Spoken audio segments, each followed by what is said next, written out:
ada menjadi ada. Itu sebabnya firman-Mu berkuasa ya Tuhan.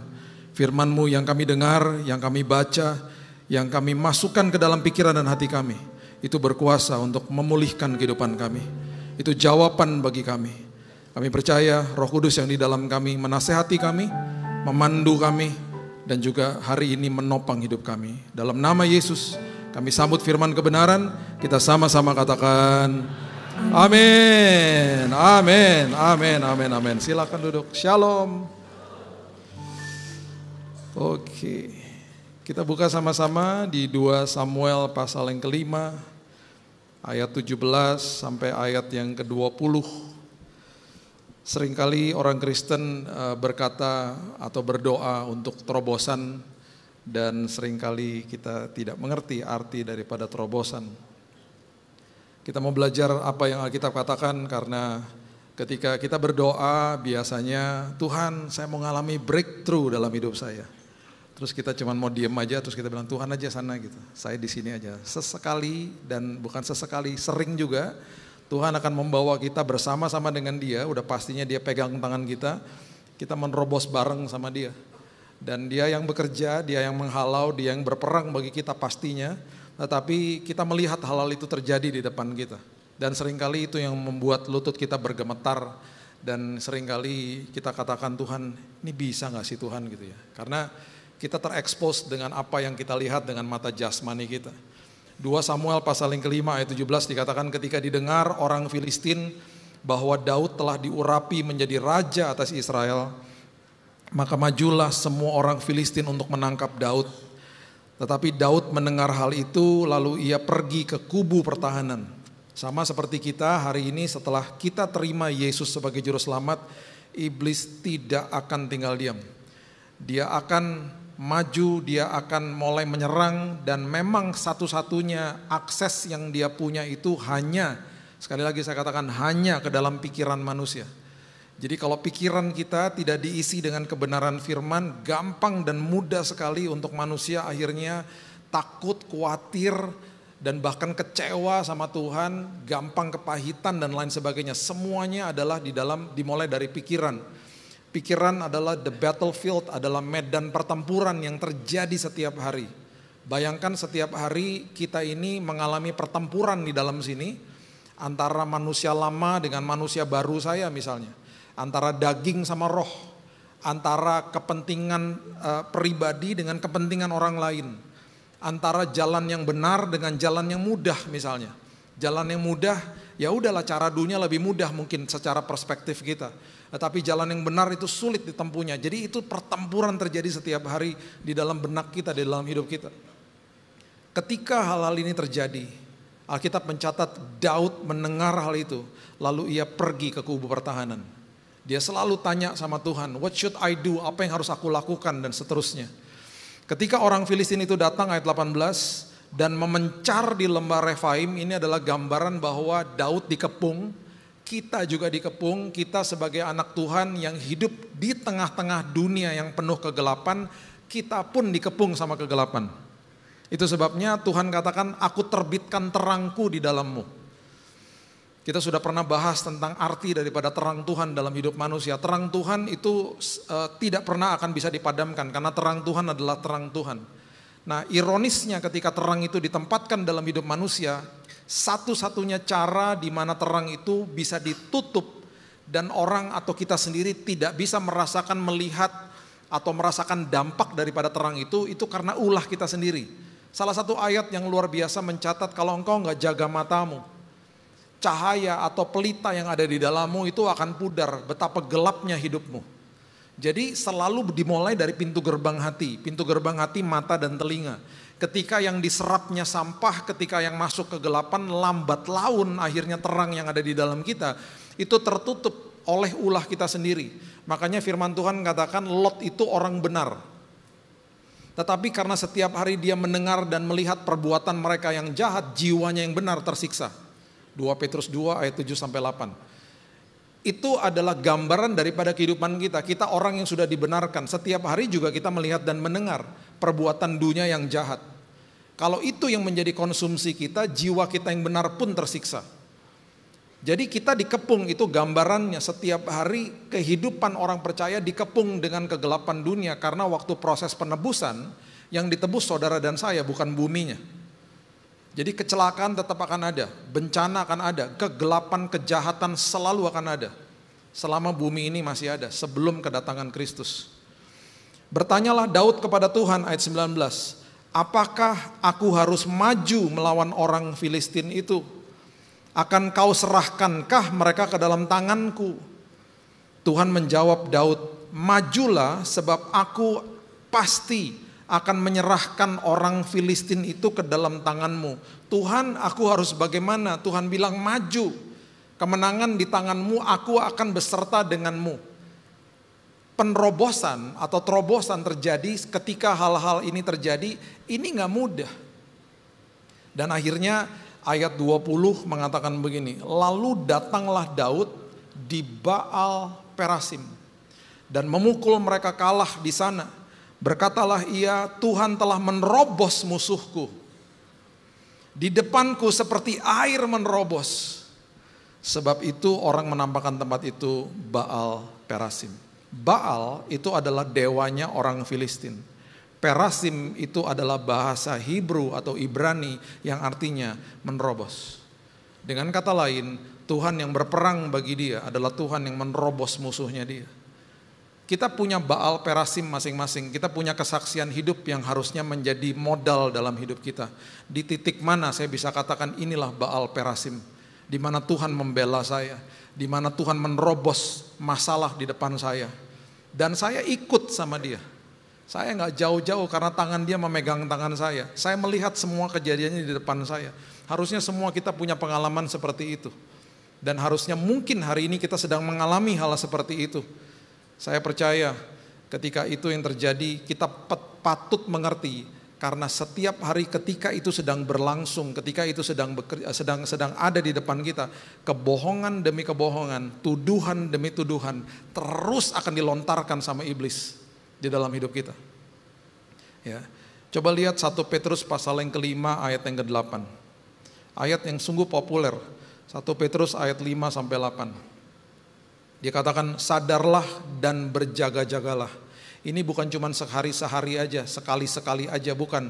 Sadarlah dan berjaga-jagalah. Ini tiap hari. Sadar, berjaga-jaga. Sadar, berjaga-jaga. Lawanmu si iblis berjalan keliling. Tiap hari dia ngeronda, keliling kemana-mana ya. Sama seperti singa yang mengaum-ngaum, bukan singa, sama menyerupai singa untuk nakut-nakutin kita sebenarnya. Dan dia ngapain? Dia mencari orang, dia mencari orang. Dia mencari orang yang dapat ditelan. Dapat ditelan sama kebohongannya, sama tuduhannya, sama semua ketakutan yang dilontarkan sama dia di pikiran manusia. Nah, karena Alkitab mencatat ada orang-orang yang dapat ditelan, berarti ada orang-orang yang tidak dapat ditelan sama kebohongan iblis. Siapa? Saudara dan saya dalam nama Yesus. Kenapa? Karena harusnya kalau kita punya firman kebenaran, saya nggak mudah untuk ditembus sama kebohongan iblis. Betul, di saat itu mungkin saya takut, tapi saya tidak akan ketakutan. Betul, saat itu saya sakit hati sama orang itu, tapi saya tidak akan kepahitan sama dia. Saya akan ambil keputusan, reaksi saya takut, reaksi saya sakit hati, tetapi respon saya, karena respon adalah sebuah tindakan yang terkalkulasi, saya akan meresponi dengan mengampuni, saya akan meresponi untuk tidak hidup di dalam ketakutan. Itu sebabnya, jangan anggap enteng yang namanya baca dan dengar firman. Karena itu makanan yang paling luar biasa bagi kehidupan. Banyak orang ngomong gini, saya baca tapi saya lupa Pak. Gak usah peduli sama lupanya. Itu kelemahan kita. Gak mungkin kita juga bisa ingat. Bahkan yang tadi pagi kita baca mungkin aja kita lupa karena kita sibuk sepanjang hari. Lalu ditanya lagi tadi pagi baca apa ya? Lupa udah mungkin. Saya mau katakan ini kepada kita. Firman itu hidup Bapak Ibu. Yang kita baca, yang kita dengar itu akan ke-download ke dalam sini. Karena dia hidup dan ada Roh Kudus yang di dalam sini, ketika ada masalah, ketika ada tekanan, yang keluar firman. Karena kita kayak sponge. Spons itu dicelupin ke air, ketika ditekan yang keluar air. Sama hidup kita juga gitu, ketika kita serapnya sampah, yang keluar juga sampah. Kalau yang kita serap kebenaran firman, di dalam tekanan ketika ditekan hidup kita, yang keluar firman. Dan jangan kaget, karena roh yang membangkitkan Kristus dari kematian hidup di dalam sini, ya ampun, kematian dibangkitkan sama roh itu. Rohnya Tuhan. Apalagi cuman ngingetin ayat. Ketika di dalam tekanan yang firman kita baca mungkin minggu lalu, mungkin bulan lalu, tiba-tiba gini, kok aku inget ya firman itu kuasa Tuhan. Makanya firman hidup. Makanya jangan anggap enteng yang namanya baca firman. Aduh aku gak ngerti ini, baca aja. Nanti Roh Kudus yang kasih pengertian. Itu hebatnya, makanya dikatakan firman tuh hidup. Saya kasih kesaksian ini ya. Waktu COVID kemarin. Kan anak-anak sekolahnya online. Saya nggak tahu gimana ya. Anak saya Keaton, waktu itu dia tiba-tiba bilang gini, kan anak-anak waktu itu suka main gamenya sama temennya. Jadi mereka online main game bareng. Tiba-tiba, biasanya kan kalau main game kan rame di kamar kan, teriak-teriak, karena itu sebut-sebut namanya, karena teman-temannya kan. Mereka nggak bisa ketemu.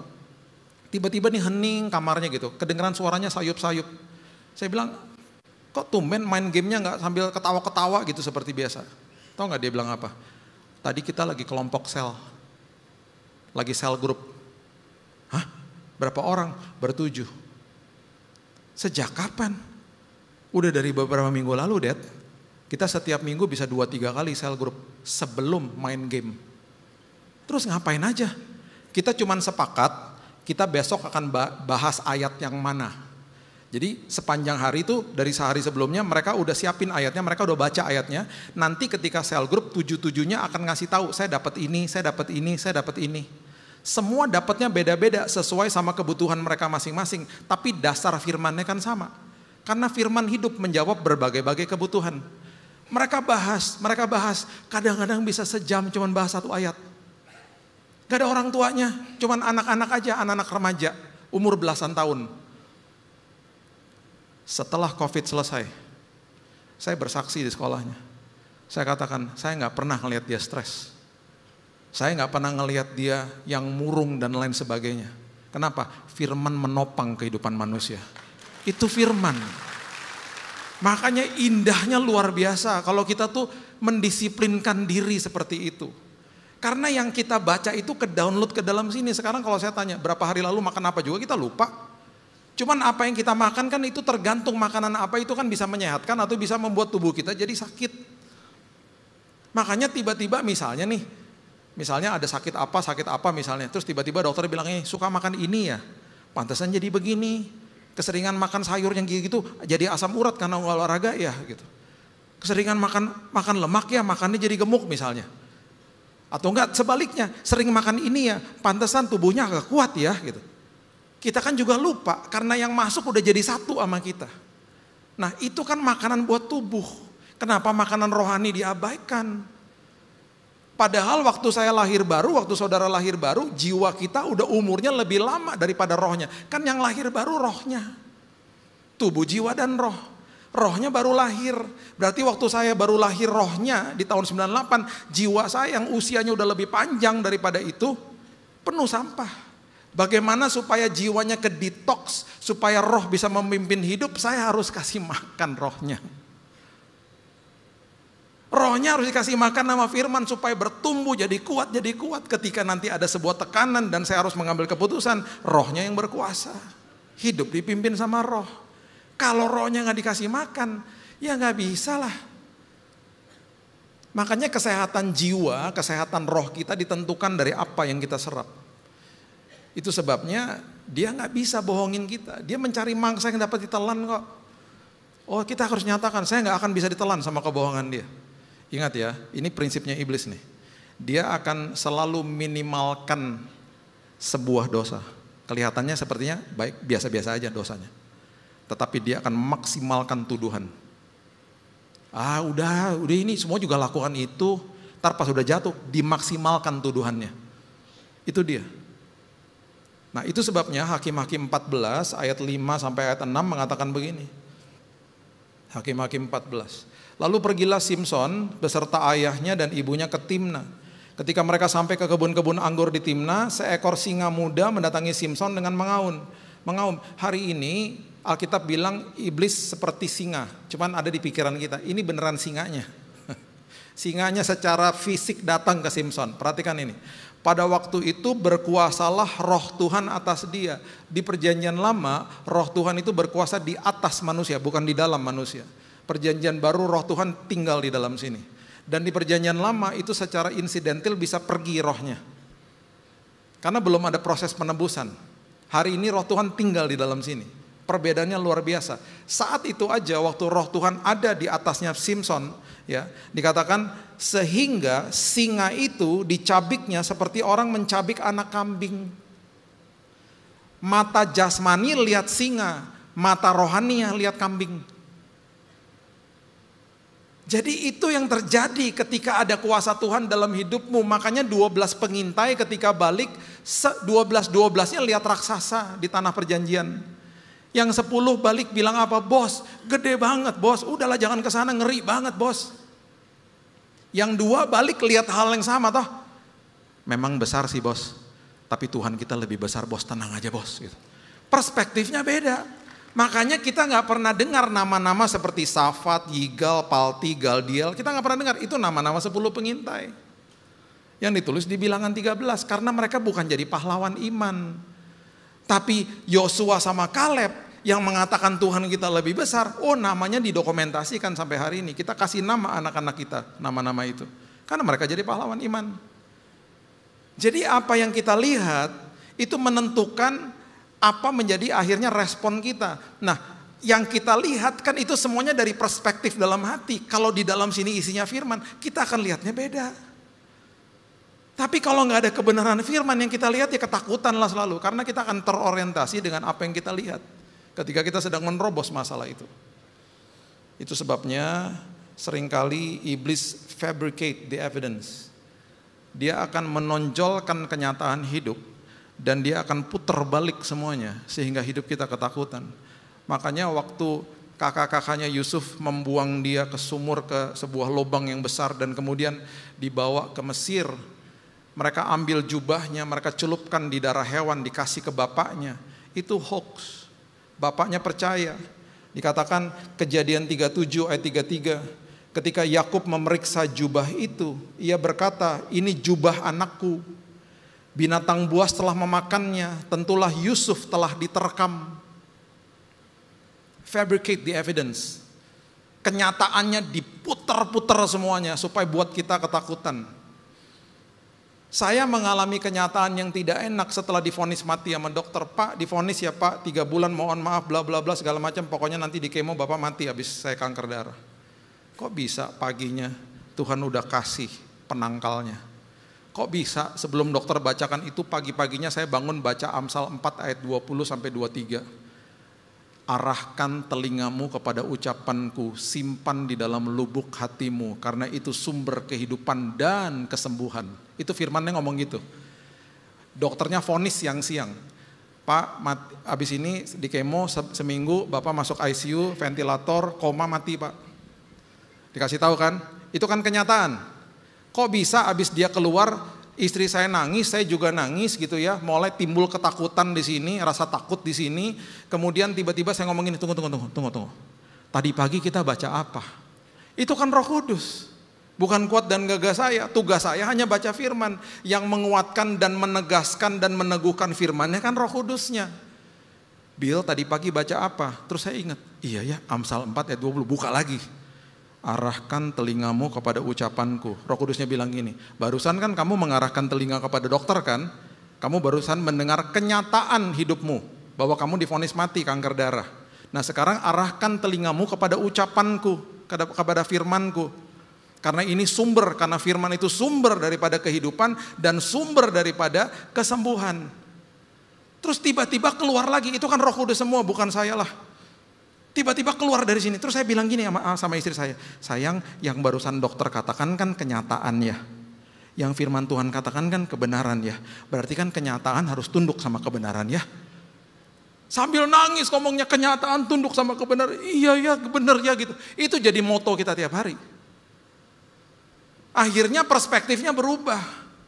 Akhirnya berjalan di dalam kebenaran. Akhirnya gak bisa dibohongin. Gak bisa ditelan sama kebohongan iblis. Semuanya asal muasalnya firman. Kalau firman itu dikatakan bisa menciptakan yang tadinya tidak ada jadi ada oleh Tuhan sendiri. Itu arti katanya barah, sesuatu yang tidak ada jadi ada. Firman yang keluar dari mulutnya Yesus ketika dia ditodong di taman Getsemani, ketika ditanya, aku mencari Yesus orang Nazaret. Dia cuma ngomong akulah dia, mental mereka. Karena yang keluar dari mulutnya tuh firman. Makanya kalau baca firman Tuhan jangan begini. Jangan gitu. Baca firman supaya telinga dengar. Iman timbul dari pendengaran akan firman Allah. Saya cuma mau kasih tahu ini supaya kita sadar. Itu makanan rohani yang sangat dahsyat. Dan karena kalau kita perlu makan jasmani tiap hari, makanan rohani harus setiap hari. Supaya kita kuat. Karena apa? Ada 3 jalan nih yang Alkitab katakan. Bahwa kita diminta sama Tuhan untuk menerobos jalan itu. Dan kita gak suka jalan itu. Pertama jalan yang sempit. Mana ada orang yang suka jalan sempit? Ya ampun Pak, yang gede-gede aja lah jalan sempit. Ngapain diterobos? Jalan sempit pertama. Terus Alkitab juga katakan ada jalan yang asing. Kita mana suka jalan yang asing? Yang udah pasti-pasti aja lah jalannya. Yang ketiga, jalan yang gelap. Mana ada orang mau masuk jalan gelap? Ini lampunya mana sih gitu? Jalan yang sempit ya. Coba baca Matius pasal yang ke-7 ayat 14. Matius 7 ayat 14. Karena sesaklah pintu dan sempitlah jalan yang menuju kepada kehidupan, dan sedikit orang yang mendapatinya. Ironis toh. Jalannya sempit menuju kepada kehidupan, sedikit orang yang mendapatinya. Karena gak banyak orang minat masuk jalan situ. Bayangin, Bapak Ibu lagi cari nih jalanan supaya gak kena macet. Pencet Google Map, diarahinnya ke Gang Tikus, jalan kecil. Mana kita suka? Tetapi apa yang terjadi? Di dalam jalan yang sempit kita tidak bisa ngebut. Yang terjadi tiba-tiba kita mengontrol diri kita. Kita tiba-tiba belajar sabar di situ. Kenapa? Ngebut, nabrak ayam, nabrak motor, nabrak anak kecil, nabrak gerobak, ayo di jalan kecil, betul? Kita harus hati-hati dan di dalam jalan yang sempit tiba-tiba kita berani ngalah. Ayo. Lewat dulu Mas, lewat dulu supaya saya juga bisa lewat. Nah, lewat, spion ditekukin gitu. Tiba-tiba jadi ngalah, tiba-tiba jadi sopan, jalan sempit. Karena jalan sempit itu semata-mata ujungnya untuk mengubah hidup kita. Makanya sebelum minta terobosan sama Tuhan, terobosannya terjadi di dalam sini dulu. Makanya dikasih jalan sempit. Di jalan yang sempit kita hati-hati. Di jalan-jalan yang lebar kita nggak hati-hati. Kita hati-hati, makanya kecelakaan paling besar terjadi di jalan lebar, bukan di jalan sempit. Di jalan sempit paling cuma nyenggol dek gitu, nggak apa-apa, cuma nyenggol doang. Ih, udah balik lagi. Gitu. Hati-hati banget, semuanya aman karena jalannya sempit. Tapi kita nggak sabar aja, nah kita diajarin sabar di situ. Dan pas udah mau keluar dari jalan sempit, biasanya di depan ada jalan raya toh. Nah di jalan raya itu kelihatan tuh mobil gitu. Saya kadang-kadang seneng, jalan raya. Tiba-tiba nggak bisa maju, kenapa? Motor parkir agak ke tengah. Macet, nungguin orangnya keluar. Ayo, karena kita ngelihat jalan raya, kita makin gak sabar. Kenapa? Karena kita dibanding-bandingin sama seolah-olah kehidupan yang lebih enak di depan situ. Makanya di dalam jalan yang sempit kita juga diajarin, jangan banding-bandingkan hidupmu ya nak. Ini prosesnya lewatin pelan-pelan. Sabar ya nak, nanti setelah waktunya selesai kamu akan tiba di jalan itu. Nanti kalau kamu tiba di jalan itu karena kamu udah dirubahkan di sini, kamu gak akan cepat-cepat, kamu akan ikutin peraturannya. Karena orang yang gak biasa dan orang yang gak pernah diubahkan, yang ada di jalan cepat ya, apalagi di jalan tol, paling sering masuk kemana? Bahu jalan.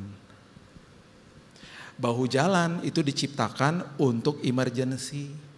Tapi orang Indonesia, khususnya orang Jakarta, kecuali jemaat PRJ, itu seneng banget masuk bahu jalan. Sampai saya pernah bilang sama istri saya, kok ada 2 jenis mobil yang paling sering masuk bahu jalan ya? Terus istri saya bilang gini, ngawur aja, coba kamu lihat. Terus lama-lama dia bilang, bener ya gitu. Mobil apa? Tanya sama Roh Kudus ya. Kalau merasa punya, pasti bukan Bapak Ibu, itu orang lain ya. Saya ngobrol nih sama teman saya yang di kantor polisi. Dia bilang gini, Bill, aku kalau lagi habis mengemas dan menyelesaikan TKP kecelakaan bahu jalan, aku sampai nangis, Bill. Karena fatal, Bill. Aku juga heran itu orang-orang kok berani-beraninya udah tahu itu jalur emergency, jalur darurat. Jadi orang yang darurat di jalanan itu banyak. Ada yang misalnya serangan jantung, ada yang misalnya bannya kempes, ada yang misalnya anaknya numpahin makanan, mereka perlu menepi. Waktu mereka menepi, mereka cuma lihatnya begini, kosong mereka menepi, mereka nggak nyadar di belakang ada yang kenceng sekenceng-kencengnya. Karena orang itu bilang begini sama saya, si Pak polisi bilang gini, Bill, orang yang masuk bahu jalan dia tahu dia salah. Dan dia pengen lebih cepat daripada yang lain kan. Dia pengen buru-buru, makanya kenceng-kenceng di situ. Karena mereka mau cepat-cepat aja, gak sabaran gitu. Ketika ada yang nepi nih, itu hitungannya detik, Bill, detik. Dia masuk, gubrak. Itu fatal, Bill. Aku seringkali habis selesai dari TKP, aku masuk mobil dinas, aku nangis. Ngeri, Bill. Itu karena apa? Gak sabar. Tuh, lihat tuh. Itu gambarannya kehidupan kita tuh begitu. Makanya jalan yang lebar orang senang. Wah, enak, bisa terserah saya. Jalan sempit ogah. Padahal terobosan terjadi di jalan sempit.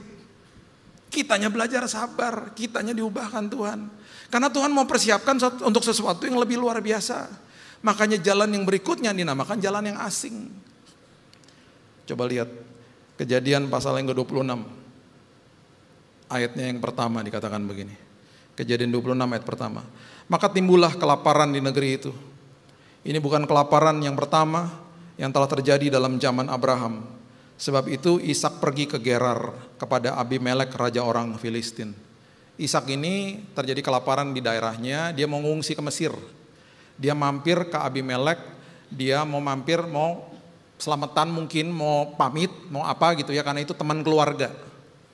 Lalu Tuhan menampakkan diri kepadanya serta berfirman, janganlah pergi ke Mesir katanya. Diamlah di negeri yang akan kukatakan kepadamu. Tinggallah di negeri ini sebagai orang asing.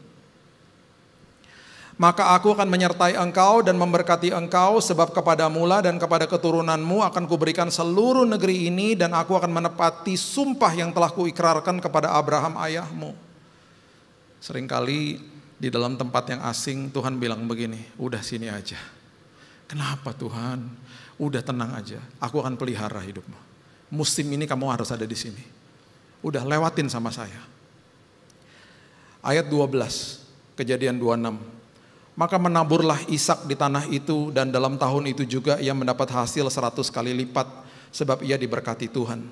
Orang itu menjadi kaya, bahkan kian lama kian kaya, sehingga ia menjadi sangat kaya, diberkati di tanah asing. Ia mempunyai kumpulan kambing domba, lembu sapi, serta banyak anak buah, sehingga orang Filistin cemburu kepadanya. Segala sumur yang digali dalam zaman Abraham ayahnya oleh hamba-hamba ayahnya telah ditutup oleh orang Filistin dan ditimbun dengan tanah. Nah, ketika orang ada di dalam sebuah tempat, yang salah satu yang dibutuhkan oleh mereka adalah air, sumber air. Lalu kata Abimelek kepada Ishak, pergilah dari tengah-tengah kami, sebab engkau telah menjadi jauh lebih berkuasa dari kami.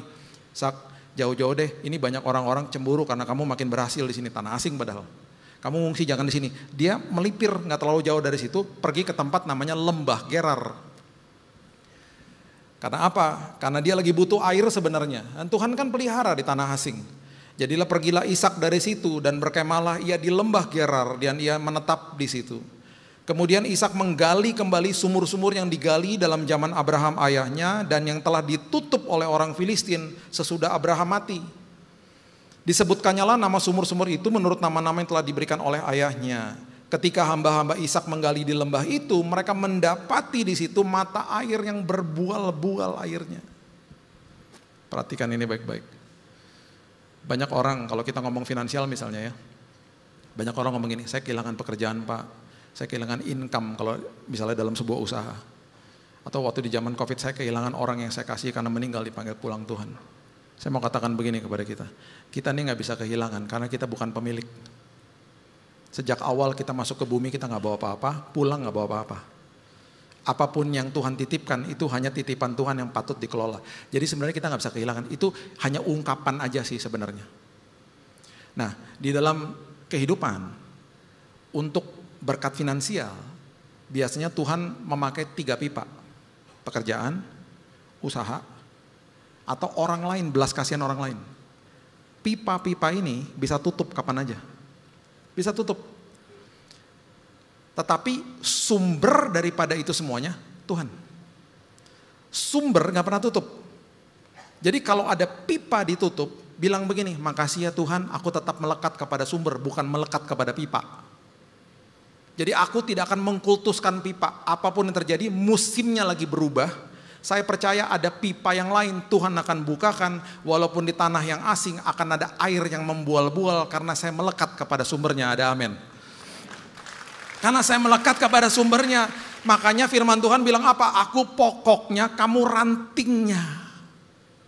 Kamu melekat langsung akses kepada sumbernya. Makanya saya bilang Tuhan, pokok anggur gak punya kanker, saya gak punya kanker. Karena berarti kesembuhan mengalir kepada ranting yaitu saya. Dalam nama Yesus. Tuhan aku percaya karena aku melekat kepada sumbernya. Apapun yang dokter katakan, aku melekat kepada sumber atas segala sumber. Kalau kita melekat kepada sumbernya, walaupun di tanah asing sekalipun, provisi Tuhan dan penyertaan Tuhan dan berkat Tuhan tidak akan pernah gagal. Ada pipa ketutup, Tuhan akan bukakan pipa yang lain yang airnya membual-bual. Makanya kesaksian orang percaya luar biasa. Pak ketutup Pak di situ Pak ini habis Pak di sini, tapi Tuhan gantikan Pak, Tuhan kasih yang baru dan lain sebagainya. Itu selalu gitu. Karena penyertaan Tuhan gak pernah gagal. Jadi secara de facto, secara kenyataan ya benar sih seolah-olah seperti kehilangan, tetapi kebenarannya kita ini milik Tuhan. Kita ini punya akses kepada sumber. Jadi di tanah asing pun saya gak masalah, harusnya kan gitu. Saya gak pernah masuk rumah sakit. Gak pernah terbaring di rumah sakit. Sekali-kali terbaring di rumah sakit divonis mati. Gak pernah hidup saya, tubuh saya diinfus. Pertama kali diinfus 3 nancep di sini langsung, ayo. Itu bagi saya tanah asing. Itu tempat asing bagi saya. Tapi penyertaan Tuhan gak pernah gagal. Justru di tempat yang asing dia lagi kasih tahu kepada dunia. Seperti Ishak, diberkati dengan melimpah sampai orang dunia iri sama dia. Harusnya kehidupan kita dipertanyakan sama orang, siapa Tuhanmu? Di dalam tempat seperti begini, ketika orang mengalami ini dan itu, kenapa engkau tenang? Ada teman saya datang ke rumah sakit bilang gini, dia nangis. Kalau gue ngelewatin kayak lo, gue gak bisa sekuat lo Bill. Jangan salah, gue juga gak kuat lagi. Karena di dalam kelemahanku, kuasanya dinyatakan, makanya kelihatannya kuat. Bukan kuat dan gagah saya lah. Makanya saya bilang kalau kamu diizinkan Tuhan melewati apapun yang berat, kamu pasti lemah toh. Nah di dalam kelemahanmu itulah kuasanya dinyatakan. Supaya apa? Dunia melihat dan dunia bisa menyatakan bahwa wow hebat ya Tuhanmu, kemuliaannya dinyatakan. Tuhan suka mempertontonkan kemuliaannya lewat Bapak Ibu dan saya karena kita anak-anaknya. Dan yang terakhir adalah jalan yang gelap. Orang gak suka gelap. Semua kita pasti, saya jamin semua kita. Ketika lampu di rumah mati, semua pasti begini suaranya. Ya mati lampu gitu kan. Mana ada yang gini, yes mati lampu, yes, mana ada. Dan sebaliknya ketika lampu nyala, pasti seluruh rumah, nyala, mana ada. Ya kok nyala, mana ada. Karena orang suka terang, orang gak suka gelap. Kisah Rasul 16, coba lihat ayat 16. Pada suatu kali ketika kami pergi ke tempat sembahyang itu, kami bertemu dengan seorang hamba perempuan yang mempunyai roh tenung, dukun. Dengan tenungan-tenungannya tuan-tuannya memperoleh penghasilan besar. Nah, ia mengikuti Paulus dan kami dari belakang sambil berseru, katanya, orang-orang ini adalah hamba Allah yang maha tinggi. Mereka memberitakan kepadamu jalan kepada keselamatan. Ayat 18. Hal itu dilakukannya beberapa hari lamanya, tetapi ketika Paulus tidak tahan lagi akan gangguan itu, ia berpaling dan berkata kepada roh itu, demi nama Yesus Kristus aku menyuruh engkau keluar dari perempuan ini. Seketika itu juga keluarlah roh itu. Dia nggak jadi dukun lagi, terima Yesus. Bosnya marah karena penghasilan nggak ada, karena kerjanya nenung, dapat uang, ya kan? Bosnya dapat uang. Sekarang dia udah terima Yesus, bosnya marah, dia aduin ke penguasa-penguasa di kota itu. Paulus sama Silas dijeblosin ke penjara, gara-gara memenangkan jiwa untuk ikut Yesus. Ayat 23. Setelah mereka berkali-kali didera, disiksa mereka dilemparkan ke dalam penjara. Kepala penjara diperintahkan untuk menjaga mereka dengan sungguh-sungguh. Kepala penjara dikasih tahu, jagain ya, awas lo kamu. Diancam lah pasti, karena ketakutan kepala penjaranya. Sesuai dengan perintah itu, kepala penjara memasukkan mereka ke ruang penjara yang paling tengah. Yang paling tengah, dan membelenggu kaki mereka dalam pasukan yang kuat. Paling tengah, bahasa aslinya adalah the most darkest place, the dungeon bah pokoknya. Di bawah tanah, paling gelap, paling gak enak, pokoknya paling sumpek di situ, dimasukin ke situ. Itu artinya. Tetapi kira-kira tengah malam, perhatikan kata ini, tengah malam. Tengah malam di Alkitab itu menggambarkan waktu yang paling gelap, paling pekat gelapnya. Dan kata tengah malam pertama kali yang didokumentasikan di Alkitab itu terjadi waktu tulah ke-10. Di mana terjadilah the passing over, Paskah yang pertama ketika pintu bangsa Israel dibubuhi dengan darah anak domba supaya malaikat mautnya lewat. Tengah malam. Itu kengerian terjadi di situ. Makanya ketika itu menjadi metafor bayangan akan kelahiran Yesus dan kehadiran Yesus dalam bumi ini, yang tergantung di kayu salib adalah anak domba Allah. Makanya darah yang tercurah melindungi anak-anaknya. Itu artinya the passing over. Makanya kalau ambil perjamuan Tuhan, darahmu melindungi aku. Bukan sekedar menghapus dosaku, melindungi aku. Melindungi keluarga aku. Itu maksudnya. Dan itu adalah korelasinya dengan tengah malam. Paulus dan Silas, dikatakan tengah-tengah malam, Paulus dan Silas berdoa dan menyanyikan puji-pujian kepada Allah. Dan orang-orang hukuman lain mendengarkan mereka. Satu hal yang Alkitab catat yang patut kita lakukan di dalam kegelapan hidup, di tengah-tengah masalah yang sangat pekat, yang sangat tidak enak, mengucap syukurlah Bapak Ibu, karena ada kuasa di balik itu. Dan biarkan dunia dengar, biarkan justru di saat itu kemuliaan Tuhan dinyatakan. Ada 2 rumah di Matius 7. Yang satu didirikan di atas batu, satu didirikan di atas pasir. Sekarang saya tanya, apakah orang bisa lihat fondasinya? Nggak bisa lah. Dua-duanya rumah kok. Kelihatan fondasi? Nggak kelihatan. Fondasi terlihat ketika ada badai. Yang satu rontok dan rusak seberat-beratnya, yang satu berdiri teguh. Disitulah dunia lihat, oh beda ya fondasinya. Disitulah kemuliaan Tuhan dinyatakan. Makanya orang Kristen menunjukkan kemuliaan Tuhan justru di tengah-tengah masalahnya dia. Itu kesempatan. Makanya mereka apa? Mereka menyanyi, mereka memuji Tuhan, didengar sama orang yang lain yang ada di penjara itu.